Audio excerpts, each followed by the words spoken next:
Hello আমার দুষ্টু মিষ্টি সোনামণিরা, বাংলার প্রাথমিক শিক্ষা প্রাঙ্গণে তোমাদের সকলকে স্বাগতম। আর বাংলার প্রাথমিক শিক্ষা প্রাঙ্গণের সকল সদস্য এবং সদস্যকে জানাই আমার আন্তরিক ভালোবাসা। দেখো, আজ আমরা করছি প্রথম শ্রেণীর সহজপাঠ বইয়ের 3, 4 ও 5 নং পৃষ্ঠা। এখানে দেখো রয়েছে হয়রাফলা দন্তের শয় বয় রস্য রস্যু দয় দীর্ঘি ঘয় রেপ দীর্ঘ দীর্ঘ ডাক ছাড়ে ঘেউ ঘেউ রস্য রস্য দীর্ঘ দীর্ঘ ডাক ছাড়ে ঘেউ ঘেউ। এখান থেকে প্রশ্ন দিতে পারে রস্য রস্য দীর্ঘ দীর্ঘ কি করে। উত্তরটি লিখবে রস্য রস্য দীর্ঘ দীর্ঘ ঘেউ ঘেউ করে ডাক ছাড়ে। আবার দেখো, এই প্রশ্নটাই তোমাদের ঘুরিয়ে দিতে পারে কারা ঘেউ ঘেউ করে ডাক ছাড়ে। উত্তরটি লিখবে রস্য রস্য দীর্ঘ দীর্ঘেউ ঘেউ ঘেউ করে ডাক ছাড়ে। এরপর এখান থেকে অর্থ লিখতে দিতে পারে। অর্থ লেখো অর্থাৎ মানে লেখো। রস্য মানে ছোট আর দীর্ঘ মানে হলো বড়।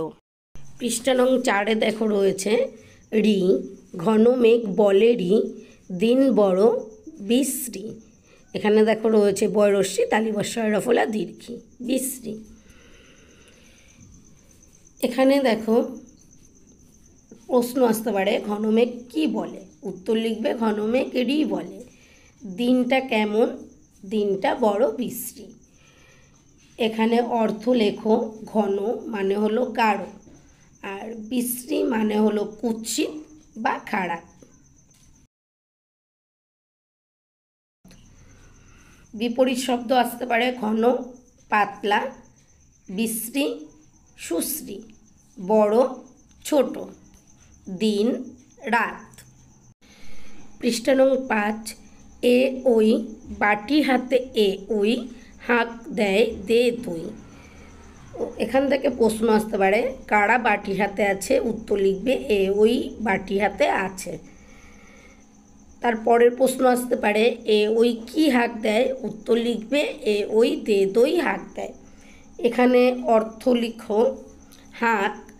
হাঁক কথার অর্থ হলো উচ্চ স্বরে ডাকা। তোমরা যেহেতু ছোট, তোমরা শুধু লিখবে ডাক। আমার এই ভিডিওটা যদি তোমাদের ভালো লেগে থাকে বা তোমরা যদি মনে করো আমার এই ভিডিও দ্বারা সামান্যতম উপকৃত হয়েছো, তবে অনুগ্রহ করে চ্যানেলটি সাবস্ক্রাইব করে চ্যানেলটিকে এগিয়ে নিয়ে যেতে সাহায্য করো।